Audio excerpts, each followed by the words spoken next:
းပေါင်ချိန်ကြတာနဲ့သွေးအားနည်းတာကအတူတူပဲလားလူတွေကသွေးပေါင်ချိန်ကြတာနဲ့သွေးအားနည်းတာကိုအတူတူပဲလို့ထင်တတ်ကြပါတယ်တကယ်တမ်းတော့အဲ့ဒီနှစ်ခုကမတူပါဘူးရှင်ကျမတို့ခန္ဓာကိုယ်မှာသွေးပေါင်ချိန်ဆိုတာက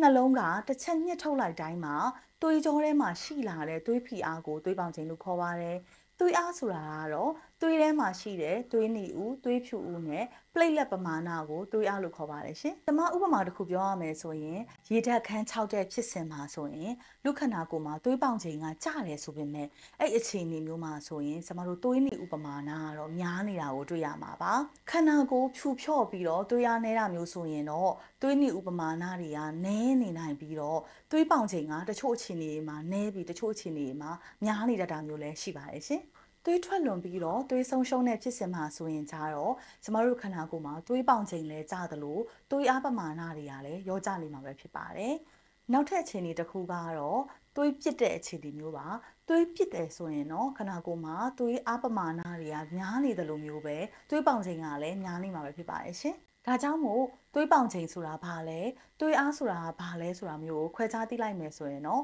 သွေးပေါင်ချိန်နဲ့သွေးအားနဲ့မတူဘူးဆိုတာသိနိုင်မှာပါရှင်။အားလုံးကိုကျေးဇူးတင်ပါတယ်ကျွန်မဒေါက်တာ Grace ပါ